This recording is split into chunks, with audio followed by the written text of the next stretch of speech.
that kind of edges them out in most categories. What gives you confidence in your defense over their defense? We don't really compete against their defense. Well, Like but we compete against their offense. In comparison. This is where it's funny. As a head coach, you used to watch all three phases. As a defensive coordinator, I really just watch their offense. So for me to comment on their defense, I haven't watched it. Other than if I ever get somebody in a crossover where we're playing someone else. So that to me is the unique part of being a defense or offensive coach, is that you don't really have the whole big picture because you don't have time to. As a head coach, you don't go as deep into everything, but you get a more broad stroke of what the whole game is like.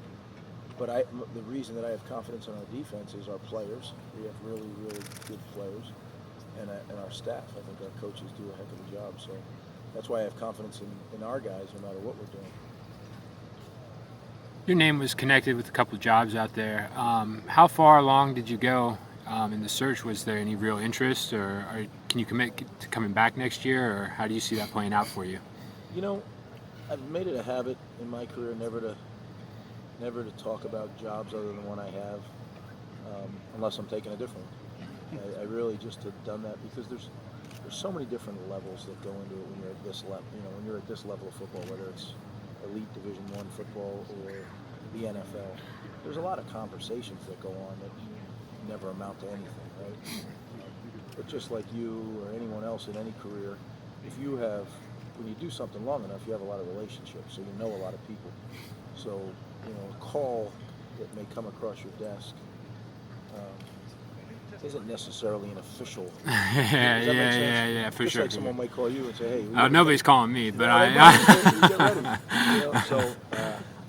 But in the public eye, they don't understand that because it's a different world. So I've made a habit of just staying out of that conversation because it all can be misinterpreted, and I don't want that. What I've always done, and young coaches ask for advice, I tell them, do the very, very best that you can at the job you're doing today, and all the other jobs take care of themselves. I've never really went and looked for a job my whole career, and I think that's because you just worry about what you're doing now. So, worked so far, I'll keep doing it. Greg, everybody knows that Deshaun Watson is a good player, but when you really start breaking him down on the film, what are the things that really jump out about why he's so good at his job? Incredible arm strength, number one. So he's dangerous no matter what's going on because of that. He can be moving in the pocket under duress, and he just flicks his wrist and goes 50 yards.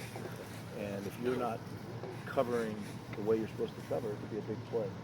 If you watch them, one of the first things I always look at is explosive plays by the opponent, just to get a feel of, hey, how are they really hurting people? And unfortunately, that tape went on and on and on. They've had a ton of them, and he's a big part of most of them. And just, I'm not